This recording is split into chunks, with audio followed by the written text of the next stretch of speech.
नमस्कार, मैं विष्णु शर्मा आप सभी का आपके ही अपने चैनल विष्णु एडीपी में हार्दिक स्वागत करता हूं। आज थोड़ा सा समय की कमी है मेरे पास, इसलिए मैं एक ही पेज का शॉर्ट स्टोरी लेकर आया हूं। लेकिन शॉर्ट स्टोरी का फ़ायदा ये होता है कि उसे हम बहुत ज़्यादा डिटेल में समझ पाते हैं, क्योंकि हमारे पास थोड़ा सा टाइम हमें ज़्यादा मिल जाता है। तो चलिए लेट नहीं करते, स्टार्ट करते हैं। स्टोरी आपने बचपन में भी सुनी होगी, लेकिन इंग्लिश में नहीं सुनी होगी, और सुनी होगी तो उसका मीनिंग आपको उस समय समझ नहीं आया होगा। आज हम स्टोरी को इंग्लिश में समझते हैं और वर्ड मीनिंग समझते हैं, ग्रामर समझते हैं, और बहुत सारी चीजें हमें यहाँ सीखने को मिलेगी। तो कॉपी पेन तो हमेशा साथ रखा करें। आज की स्टोरी के टाइटल है यूनिटी इज स्ट्रेंथ। स्ट्रेंथ मतलब क्या होता है? स्ट्रेंथ का मतलब होता है ताकत, शक्ति। यूनिटी यानी एकता, यानी एकता में शक्ति है। चलिए देखते हैं भाई एकता में ताकत कैसे है। एकता ताकत है लिखा हुआ है, क्यों ऐसे कहा गया? स्ट्रेंथ यानी शक्ति, ताकत होता है। चलिए कौन सी स्टोरी है देखते हैं। There was an old man who lived in a small village. There was, there कोई सब्जेक्ट का यूज नहीं है यहाँ पे, है ना। हेल्पिंग वर्ब पहले कोई सब्जेक्ट नहीं है, तो इसे ही सब्जेक्ट बांधते हैं। सब्जेक्ट की जगह देयर का यूज किया था, इसे इंट्रोडक्टिव वर्ड कहते हैं, इंट्रोडक्टिव वर्ड। और इसका हम कोई मीनिंग नहीं निकालेंगे, कोई सब्जेक्ट नहीं है। ही सी इट कुछ रहता तो देयर यानी वहां बोलते हैं, लेकिन स्टार्टिंग में है, कोई सब्जेक्ट नहीं है, तो हम यहाँ पे कुछ नहीं बोलेंगे, केवल यूज करेंगे देयर का सब्जेक्ट के रूप में। क्लियर है? तो इसे छोड़ दीजिए। वॉज यानी था, एन ओल्ड मैन एक बूढ़ा व्यक्ति था, ठीक है। एन ओल्ड बोल रहे, ओ को मत देखिए, हिंदी का देखिए ओल्ड, ओ। तो हिंदी का स्वर देखिए अ आ ई उ ऐसे अह तक, यानी कि आपको मिल जाता है स्वर, जो मिल जाता है बोलने में लगता है कि हाँ ओ से शुरू हो रहा है, अ से शुरू हो रहा है, ए से शुरू हो रहा है, ई से शुरू हो रहा है, तो हम वहां पे एन का यूज करते हैं, आर्टिकल। बूढ़ा आदमी रहता था, हु जो, है ना। एक बूढ़ा आदमी था, हु यानी जो, हु यानी कौन भी होता है, जो भी। लिव्ड रहता था, लिव का लिव्ड, इन यानी होता है में, अ एक, स्मॉल छोटे, विलेज गांव में, एक छोटे से गांव में एक बूढ़ा आदमी रहता था। क्लियर है? ही हैड 4 सन्स, ही वह या उसके, ऐसे यूज करते, उसके। हैड, हैड यानी थे, किसी के पास कुछ चीज था तो हम हैड का यूज करते हैं। आई हैड अ कार, मेरी एक कार थी या मेरे पास एक कार थी। आई हैड फ्रेंड्स, मेरे दोस्त थे, ठीक है, हैड का यूज करते हैं। ही हैड उसके थे 4 सन्स, अब सन यानी एक बेटा होता है, 4 है तो सन्स ऐसा लग गया, प्लूरल बना दिए, बहुवचन। उसके 4 बेटे थे। He had earned enough in his life. He वह या उसने, had earned, अब यहां पे देखिए ये वाला had का मतलब क्या था? किसी के पास कुछ चीज था। बट यहां पे had के बाद अब देखिए वर्ब का थर्ड फॉर्म है। यहां पे कोई वर्ब का थर्ड फॉर्म, वर्ब यानी क्रिया, यहां पे कोई क्रिया दिख रहा है, कुछ काम दिख रहा है क्या? नहीं दिख रहा है ना। ही सब्जेक्ट है, had 4 सन्स लड़का, कोई काम दिख रहा है कि 4 लड़के खेलते थे, दौड़ते थे। अगर आपको यहाँ पे क्रिया नहीं मिल रहा है, वर्ब नहीं मिल रहा है, तो फिर आप हैड यानी था ऐसे यूज करें, किसी के पास कुछ चीज था। लेकिन यहाँ पे देखिए यदि हैड के साथ आपको उस, है ना, सेंटेंस में आपको कोई वर्ब मिलता है, कोई काम मिलता है और उसका थर्ड फॉर्म मिलता है। देखिए हैड के बाद आप देखें अर्न, अर्न यानी कमाना, उसी का थर्ड और सेकंड दोनों फॉर्म अर्न होता है, ठीक है। अर्न ईडी जुड़ जाता है, तो ये वर्ब का थर्ड फॉर्म है। तो हमेशा याद रखिए, हैड दिखे तो एकदम हड़बड़ाइए मत कि हैड यानी था होगा, कि हैड यानी पास्ट परफेक्ट टेंस है। बस देख लीजिए इस सेंटेंस में वर्ब का थर्ड फॉर्म है कि नहीं। यहाँ पे है तो यहाँ पे था नहीं बोलेंगे, क्या होगा देखिए, ही हैड अर्न, उसने कमाया था। देखिए कमाया था, गया था, खाया था, चुका था, चुकी थी, ऐसे यूज किया जाएगा। इनफ, इसे इनॉफ नहीं पढ़ेंगे, इनफ पढ़ते, जैसे लाफ होता ना, इनफ। इन यानी में हिज लाइफ, अपने जीवन में काफी कमाया था, काफी कमा चुका था। क्लियर हो गया? तो इसे हम पास्ट परफेक्ट टेंस कहते हैं, जहां पे हैड के बाद वर्ब का थर्ड फॉर्म है। टू स्पेंड यानी खर्चा करने के लिए, बिताने के लिए। The rest of his days happily with his 4 sons, उसने कमा लिया था, इतना कमा लिया था। टू स्पेंड यानी बिताने के लिए। द रेस्ट, रेस्ट यानी बचे हुए, उसे रेस्ट कहते हैं, आराम करने को भी रेस्ट बोलते हैं, बचा हुआ को भी रेस्ट कहते हैं, है ना। ऑफ हिज डेज यानी जो अपने बचे हुए दिनों को, हैप्पीली खुशी से, विथ यानी साथ में, हिज 4 सन्स अपने 4 बेटों के साथ, यानी इतना पैसा कमा चुका था कि अपने 4 बेटों के साथ खुशी खुशी अपना बाकी जो समय था बिता सकता था। क्लियर है? The 4 sons always quarrelled with each other for one thing और द अदर। द 4 सन्स यानी जो 4 लड़के थे, ऑलवेज हमेशा, क्वेरल, क्वेरल यानी होता है झगड़ा करना, उसी का सेकंड क्वेरल, तो हमेशा झगड़ते थे, ऐसे हो जाएगा। विथ यानी से, ईच अदर, एक दूसरे के साथ हमेशा झगड़ते थे। फॉर यानी के लिए, वन थिंग और द अदर, वन थिंग और द अदर का मतलब क्या बोलेंगे, किसी ना किसी बात पर, है ना, इस चीज के लिए उस चीज के लिए, यानी कि किसी ना किसी बात पर, तो हम ऐसे यूज करते हैं वन थिंग और द अदर, है ना, एक चीज या दूसरी चीज, तो मतलब वही हुआ, किसी न किसी बात के लिए हमेशा झगड़ते थे। The old man tried to teach them to live together, the old man, और बूढ़े व्यक्ति ने ट्राइड, कोशिश की, ट्राई, TRY ट्राई, उसी का सेकंड ट्राइड होता है, तो वाई हट के आईडी लग जाता है सेकंड फॉर्म बनाने के लिए। केवल आप ऐसे लिख दोगे, मान लो सर ये ट्राई है, हम इसमें ईडी लगा देते हैं, ट्राइड सेकंड फॉर्म, नहीं, ये गलत हो जाएगा, आपको वाई को हटा के यहाँ पे आई लगाना है ना, फिर क्या हो जाएगा, TRIED ट्राइड, ये इसका रूल है, तो हमेशा वाई हटा के आईडी लगाना है यहाँ पे।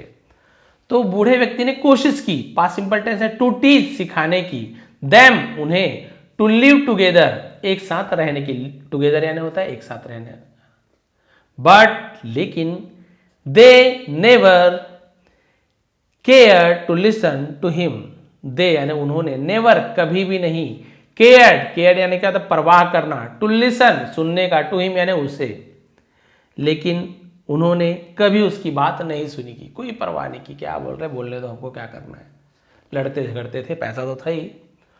वन डे, एक दिन, the old man fell ill, बूढ़ा व्यक्ति, फेल, फॉल का फेल हो गया, सेकंड पड़ा, ऐसे यूज किया जाता है, इल यानी बीमार, तो एक दिन बूढ़ा आदमी बीमार पड़ गया।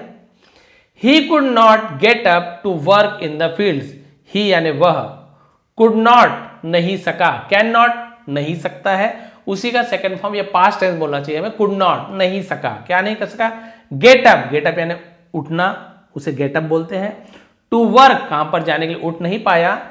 इन द फील्ड्स यानी खेतों में, ऐसे पूरा यूज किया जाएगा। फॉर मेनी डेज, फॉर यानी के लिए भी होता है, लेकिन यहां पे के लिए मतलब नहीं है, मेनी डेज, दिन बता रहे हैं, है ना, कितने दिन, क्या दिन क्लियर नहीं है, तो दिन, घंटा, मिनट, ये सब जब बताते हैं उसके पहले फॉर का यूज करते हैं। वहीं पे जनवरी, फरवरी, है ना, 1948 से 2024 से ऐसे बोलेंगे तो वहां पे सिंस का यूज किया जाएगा उस समय से पहले, यहाँ पे फॉर का यूज किया गया, समय क्लियर नहीं है, मेनी डेज कितने भी दिन हो सकते हैं, तो कई दिनों तक ऐसे यूज किया जाएगा, क्लियर हो गया। तो एक दिन बीमार पड़ा और कई दिनों तक खेतों में काम करने के लिए नहीं उठ सका, गेट अप। ही न्यू, वह जानता था, नो का सेकंड फॉर्म, कौन सा नो, KNOW, नो यानी जानना, यहां पर के और डब्ल्यू साइलेंट होता है, केवल नो पढ़ते, नो, लेकिन आप लिखते समय केवल नो लिख दोगे तो ये नो का मतलब नहीं होता है, लेकिन KNOW, नो, ऐसे पढ़ना नहीं, आपको नो ही पढ़ना है, क्लियर है, नो यानी जानना होते, उसी का सेकंड हम न्यू है, इसे भी न्यू नहीं पढ़ेंगे, के को नहीं पढ़ना है, केवल न्यू पढ़ना है, और केवल न्यू लिख दोगे, मान लो के को नहीं लिखोगे तो न्यू यानी नया होता है, न्यू यानी नया, तो आपको के लिखना जरूरी है, तभी आप जब न्यू बोलोगे तब इसका मतलब होता है जाना, जानना, जाना, ऐसे क्लियर है, या जानता था। ही न्यू, वो जानता था, दैट यानी की भी होता है, वह भी होता है, जो भी होता है, बहुत सारा मतलब, वह जानता था कि हिज लास्ट डेज वर नियर, उसकी आखिरी दिन, है ना, उनके आखिरी दिन, वर यानी थे, नियर यानी पास में, अब उसे पता था कि उनके आखिरी दिन अब करीब है, यानी मरने का दिन पास है। He will not be able to survive for long, he वह, विल नॉट बी नहीं होंगे, बी यानी होना होता है, नॉट, विल नॉट, गागी के फ्यूचर टेंस, उसी में नॉट लग गया तो निगेटिव सेंटेंस बन जाता है, फ्यूचर सिंपल टेंस का, sorry. He will not be able, कि वो सक्षम नहीं होंगे, कर नहीं पाएंगे, टू सर्वाइव, सर्वाइव यानी होता है जीवन जीना, है ना, फॉर लॉन्ग यानी लंबे समय के लिए। अब वो जान गए भाई उनकी बहुत दिन हो गया है, तो वो ज़्यादा दिन तक जीवित नहीं रह पाएगा, वो समझ गए, है ना, कि भैया मैं ज़्यादा दिन तक जिंदा नहीं रह पाऊंगा। ही वॉज वरीड, वह चिंतित था, अबाउट के बारे में, हिज सन्स फ्यूचर, अपने बेटों के फ्यूचर, फ्यूचर यानी होता है भविष्य, तो अपने बेटों के भविष्य को लेकर वो चिंतित था। वन डे, एक दिन, he called his elder son, उसने, कॉल्ड बुलाया, कॉल का सेट कॉल्ड, हिज अपने, एल्डर सन, एल्डर यानी तो सबसे बड़े बेटे को या सबसे बड़े को एल्डर कहा जाता है, एल्डर सिस्टर, एल्डर ब्रदर, ऐसे यूज किया जाता है, और छोटे को हम यंगर बोलते हैं, सबसे छोटा। अपने सबसे बड़े बेटे को बुलाया। He gave him a stick, अब देखिए ही गेव और उसने दिया, यानी उसके पिता ने दिया। गिव, गेव, गिवन, तो हम सेकेंड फॉर्म गेव का यूज कर रहे हैं। सब्जेक्ट के बाद सीधा वर्ब का सेकंड फॉर्म हो, कोई हेल्पिंग वर्ब नहीं, देखिए वॉज वर्ब कुछ भी नहीं है, सीधा सब्जेक्ट और सेकंड फॉर्म वर्ब का। तो ये आपका होता है पास्ट सिंपल, दिया, खाया, पिया, है ना। ही गेव, उसने दिया, हिम, उसे, अ स्टिक, एक लकड़ी दी, एंड आस्क्ड, और कहा। आस्क्ड यानी पूछा भी होता है, आस्क्ड यानी किसी को कुछ काम करने कहने को भी आस्क कहा जाता है। एक छड़ी दी, लकड़ी दी, एंड आस्क्ड हिम, और उससे कहा, टू ब्रेक इट, उसे तोड़ने के लिए, टू ब्रेक तोड़ने के लिए, टू ईट खाने के लिए, टू ड्रिंक पीने के लिए। ज्यादातर टू के बाद यदि वर्ब है तो के लिए ऐसे यूज किया, ज्यादातर ना, हमेशा नहीं। तो लकड़ी दिया एक, है ना, और बोला इस तोड़ने के लिए कहा, लो भाई इस लकड़ी को तोड़ दो। The elder son broke the stick easily, और जो बड़ा बेटा था, ब्रोक, ब्रेक, ब्रोक, ब्रोकन, तो सेकंड में ब्रोक का यूज किया, तोड़ दिया, ऐसे यूज किया ना। तो बेटे ने तोड़ दिया, द स्टिक इजली, आसानी से उसने उस लकड़ी को तोड़ दी। Other sons looked at their father with surprise, other sons, और जो बाकी जो बेटे थे, लुक्ड देखा, एट, लुक्ड एट होता है देखना, देयर यानी अपने या उनके लिए देयर का यूज किया था, फादर अपने पिता को, विथ सरप्राइज हैरानगी से, ऐसे होता है, ठीक है। तो आश्चर्य से अपने पिता को देखने लगे कि पिताजी क्या लकड़ी तोड़वा रहे हैं सुबह सुबह। Then the old man asked his second son, फिर उस बूढ़े व्यक्ति ने आस्क्ड कहा, हिज सेकंड सन अपने दूसरे बेटे से कहा, टू ब्रेक अनदर स्टिक, और दूसरे लकड़ी को तोड़ने के लिए कहा, एक और लकड़ी दे दी, बोले इससे तोड़ के बताओ। ही टू, उसने भी, ये टू यानी भी, बहुत को भी टू बोलते, टू मच, और टू यानी भी होता, लव यू टू, मैं भी, तो ये वाला टू लगाइएगा, केवल TO2 नहीं लगाना है। तो उसने भी ब्रोक यानी तोड़ दिया, द स्टिक इजली, लकड़ी को आसानी से, दूसरे बेटे ने भी आसानी से तोड़ दिया एक लकड़ी को। द सन थॉट, लड़कों ने सोचा, दैट की, देयर फादर, उसके पिताजी, was testing their physical power, उसके पिताजी टेस्टिंग यानी परीक्षा ले रहे थे, है ना, वॉज के साथ एजी फॉर्म रहा रहे थे, परीक्षा ले रहे थे उनकी फिजिकल पावर, यानी क्या होता है, शारीरिक शक्ति को फिजिकल पावर कहते हैं। उनको लगा कि पिताजी हमारे शारीरिक शक्ति का परीक्षा ले रहा है, कितना ताकतवर है हम लोग, ठीक है लेने दो। The old man repeated the same things with the third and the youngest son, देखिए लिखा हुआ यंगेस्ट सबसे छोटे, और बूढ़े व्यक्ति रिपीटेड दोहराया, द सेम थिंग यानी वही चीज, एक एक लकड़ी देके तोड़ना, वही चीज, विथ यानी से या साथ में, द थर्ड तीसरे, एंड द यंगेस्ट और सबसे छोटे बेटों के साथ वही फिर से दोहराया, एक एक लकड़ी दी और बोला तोड़ो तोड़ो, तो दोनों ने फिर से क्या हुआ, they all broke the stick, और वे सभी, ब्रोक तोड़ दी, द स्टिक, और उन सभी ने अपनी अपनी लकड़ियां आराम से तोड़ दी, जो एक एक लकड़ी देते थे आराम से तोड़ दी। नाउ अब, द ओल्ड मैन आस्क्ड, बूढ़े व्यक्ति ने कहा, देम उन्हें, to pick up a bundle of sticks lying near him, pick up यानी उठाने के लिए, बंडल, बंडल यानी होती है उसकी गठरी, लकड़ी की गठरी को बंडल कहा जाता है, क्लियर है। गट्ठर जिसे कहते, जैसे एक लकड़ी है मान लीजिए, लकड़ी के गट्ठर में आपको पता है ऐसे कई लकड़ी एक के ऊपर एक के ऊपर, ये लकड़ी का गट्ठर बन गया, बहुत से लकड़ी गट्ठर बन गया। तो एक लकड़ी दी है तोड़ने के लिए, अब बोले कि ये जो लकड़ी का गट्ठर है, लाइंग यानी पड़ा हुआ है, नियर यानी पास में, हिम यानी उसके, तो उनके पास जो लकड़ी गट्ठर पड़ा हुआ था उसे उठाने के लिए कहा। He asked his elder son, और उसने अपने बड़े बेटे से कहा, टू ब्रेक तोड़ने के लिए, द बंडल ऑफ स्टिक, इस लकड़ी के गट्ठर को तोड़ने के लिए कहा। But he could not break it, लेकिन वो उसे तोड़ नहीं सका। कुड नॉट नहीं सका, पहले ही बताया हूं, कैन नॉट नहीं सकता है, कुड नॉट नहीं सका, ब्रेक यानी तोड़ना होता है, उसे तोड़ नहीं सका। द सेम थिंग हैपन, और यही चीज हुई, हैपन यानी होना, उसी का सेकंड हैपन, यही चीज हुई, टू प्रीपोजिशन है, किसके साथ हुई, all the other three sons, बाकी तीनों बेटे के साथ भी यही चीज हुई। बाकी तीन भी गट्ठर उठाते थे, एक साथ तोड़ने की कोशिश करते थे, तोड़ नहीं पाए उन्होंने। Now the father called the sons, अब पिता ने कॉल्ड बुलाया, द सन्स बेटों को बुलाया, एंड सेड, और कहा, से का सेकंड फॉर्म सेड होता है, ठीक है, और कहा, डू यू रियलाइज, है ना, क्या तुम्हें एहसास है, what I have tried to teach you, what यानी क्या, आई हैव ट्राइड, मैंने कोशिश किया है, फिर वही दिया है लिया है वाला यूज हो गया, प्रेजेंट परफेक्ट टेंस। अब यहाँ पे हैव के साथ वर्ब का थर्ड फॉर्म है, सेकंड भी ट्राइड होता है, थर्ड भी ट्राइड होता है। व्हाट यानी क्या, है ना, इंट्रोगेटिव सेंटेंस है।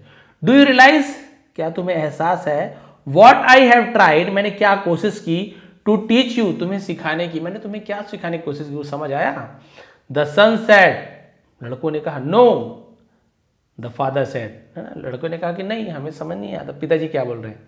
ऑलवेज रिमेंबर, हमेशा याद रखो, unity is strength, unity is strength, एकता में शक्ति है, एकता में ताकत है।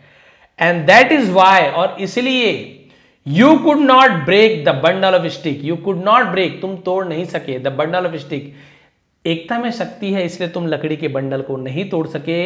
इन द सेम मैनर, ठीक उसी प्रकार, उसे सेम मैनर, ठीक उसी प्रकार, इफ यू लिव टुगेदर, यदि तुम एक साथ रहते हो, लिव टुगेदर, लिव यानी रहना, टुगेदर यानी एक साथ, यदि तुम एक साथ रहते हो, एंड यूनाइटेड, और एकजुट होकर रहते हो, नोबडी यानी कोई भी नहीं, कैन यानी सकता है, हार्म यानी नुकसान पहुंचाना, यू यानी तुम्हें, कोई भी तुम्हें नुकसान नहीं पहुंचा सकता है। नाउ, अब, ऑल द सन्स, सभी बेटे, रियलाइज, सभी बेटों को एहसास हुआ, समझ आया, the importance of unity, importance यानी महत्व, है ना, ऑफ यूनिटी यानी शक्ति या एकता। अब सभी बेटों को एकता का महत्व समझ में आ गया कि यूनिटी से हमें क्यों रहने के लिए कहा गया है। सीधी सी बात है, बहुत सिंपल सा एग्जांपल दिया, एक पेंसिल है, हो सकता है मैं इसे तोड़ भी दूं, है ना भाई, भगवान की तरह तोड़ूंगा तो नहीं, बता रहा एग्जांपल, तोड़ दिया मैंने। दो पेंसिल आई, हो सकता है थोड़ा सा प्रॉब्लम हो, लेकिन दो भी मान लीजिए तोड़ दिए। लेकिन कोई मुझे यूनिटी में इतनी सारी पेंसिल दे दे, 4-5 पूरा बंडल दे दे, बोले भाई इसे तोड़ना है, तो आप क्या इसे तोड़ पाएंगे? नहीं, इसे हम तोड़ नहीं पाएंगे। तो एग्जाम्पल के तौर पे भाई आप तो कुल्हाड़ी से काट भी सकते हो, बोलेगा सर मैं तो अकेले कुल्हाड़ी से काट दिया। भाई केवल एग्जाम्पल देने के लिए ऐसे सिखाया जाता है, ऐसे नहीं कि आप बोलोगे सर मैं तो आरा मशीन में डाल के काट दूंगा, कट जाएगा अकेले ही। समझो भैया, भावना को समझो। ऐसे आप तर्क वितर्क करोगे तो फिर कभी भी आपको जो मेन जो समझाना चाह रहा है मोरल कोई व्यक्ति, वो आप समझ ही नहीं पाओगे। कई लोग ऐसे करते हैं, कोई अच्छा सिखा रहा है, अरे ऐसा थोड़ी होता गुरुजी, मैं तो एक कुल्हाड़ी से काट दूंगा पूरी लकड़ी को, गट्ठर के गट्ठर को जला दूंगा, आग लगा दूंगा। भाई वो समझाना क्या चाह रहे वो तो सुनो। आप एक हो, सीधी सी बात है, आप एक हो, है ना, मान लीजिए आप एक हो, तो सीधी सी बात है, कोई यदि चोरी वोरी करने भी आ रहा है या मारने पीटने भी आ रहा है तो निश्चिंत होकर आएगा। अकेले आदमी तो है यार, ऐसी पीट दूंगा अकेले, है ना। लेकिन आपके परिवार में 4 लोग हैं, 5 लोग हैं, 3 लोग हैं, और सभी के सभी एक होकर रहते हैं, एक होकर रहते हैं ना, ऐसे नहीं 4-5 तो है, लेकिन कोई मारने पीटने है, छोड़ना है, और उसको हमको क्या करना है, मार खाने दे। वो मार खा रहा है, बाकी देख रहे हैं, क्योंकि इस बाकी लोग जानते हैं इनमें एकता नहीं है, भाई लड़ाई झगड़ा होगा तो ये तो भाग जाएंगे, तो एक को पीट रहे हैं बढ़िया से, बाकी भाग गए। लेकिन आप एक होकर रहते हो, परिवार वाले पूरे 4-5 भाई, 2 भाई, दोस्त यार, माता पिता सब एक साथ रहते हो, तो कोई अगर आ भी जाए कुछ नुकसान पहुंचाने के लिए, तो आप मिलकर उनका सामना कर सकते हो। अरे 1-2 मार खा रहा, बाकी डंडा लेके घूमेंगे, चिल्लाएंगे और इकट्ठा करेंगे, पुलिस बुलाएंगे, कुछ तो करेंगे। इसलिए कहा गया है कि, है ना, यूनिटी इज स्ट्रेंथ जी, तो एकता में शक्ति है, संगठन है। तो आप लोग कभी भी ऐसे मत सोचे कि यार अकेला अकेला रहना बेस्ट है यार, कहाँ दोस्ती यारी। तो मित्रता भी उनसे कीजिए जो क्या करे, आपको सही राह दिखाए। गलत राह पे ले जाना कोई दोस्त थोड़ी है यार, ऐसे करना यार, ये कर ले, ड्रिंक कर ले, जुआ खेल लेते हैं, एक बार में अमीर बन जाएंगे। शॉर्टकट का तरीका हमेशा नुकसानदेह रहता है। बहुत जल्दी तो आप, हो सकता है कि आप कुछ हासिल कर लो, लेकिन उतनी ही जल्दी आप वापस आ सकते हो, ज़मीन पर गिर सकते हो। इसलिए धीरे धीरे सही, कभी भी आप कुछ काम कर रहे हो तो शुरू में पैसे की बातें दे लेते हो, थोड़ा थोड़ा पैसा आएगा, कोई बात नहीं, धीरे धीरे धीरे बढ़ता है। कोई यूट्यूब बना रहा है, बोलेगा अरे सर लोग का मिलियन व्यू आता है, हमारा भी मिलियन व्यू है, नहीं होता है, ऐसा नहीं होता कि एक दिन में मिलियन आ जाए। तो कोई भी व्यक्ति शुरू से शुरू करता है, शुरू में 1 व्यू आता है, 2 आता है, 4 आता है, 10, कभी 100, कभी वायरल हो गया 1000 लाख, ऐसे आते हैं, कभी कम हो जाते हैं, तो ये चलते रहता है। लेकिन आप एकदम शॉर्टकट तरीका अपनाओगे, ऐड वगैरह करा के पहले वीडियो में लाए मिलियन, बाकी वीडियो में आ ही नहीं रहे, तो शॉर्टकट कभी भी आप लोग अपनाए ना, थोड़ी सी, है ना, मेहनत करें तो, और सब्र रखें, संतोष रखें, तो आपको जरूर सफलता मिलेगी। और हमेशा एकता में रहें, एकता बनाकर रहें, संगठन होकर रहें, संगठित होकर रहें, एकता ही बल है। तो बताइए ये स्टोरी आपको कैसे लगी, यूनिटी स्ट्रेंथ। यदि पसंद आई हो तो प्लीज़ लाइक करेंगे, कमेंट करेंगे। इसका PDF आपको टेलीग्राम में मिल जाएगा। और मेरी जो क्लासेस हैं अभी इंग्लिश लर्निंग वाली Day 1 से स्टार्ट कर दिया मैंने, Day 2 का भी बनाऊंगा, Day 3, ऐसे स्टार्ट करते करते पूरा बेसिक से चल रहा हूँ। उसका अलग नीचे प्लेलिस्ट बना हुआ, आप वहाँ से देख सकते हैं। और यदि आप लोग नए हैं तो प्लीज़ चैनल को सब्सक्राइब कर लीजिए, क्योंकि ऐसे ही आसान तरीके से हम यहाँ पे इंग्लिश सीखते हैं। नीचे टेलीग्राम को भी ज्वाइन कर लीजिए, वहाँ पे इसका PDF मिल जाएगा। आप सभी का बहुत बहुत धन्यवाद। आपका दिन शुभ रहे। वैसे तो आज शौर्य दिवस था, पराक्रम दिवस था, है अभी क्योंकि मैं पढ़ा रहा हूँ। आज सुभाष चंद्र बोस जी की जन्म तिथि है, मुझे उनके ऊपर स्टोरी बनानी थी बट मैं तैयारी नहीं कर पाया, उसके लिए माफ़ी चाहता हूँ। लेकिन जहाँ तक मुझसे हो सके मैं बिल्कुल 1-2 दिन में उनकी स्टोरी जरूर लेकर आऊँगा। आप सभी का बहुत बहुत धन्यवाद। आपका दिन शुभ रहे।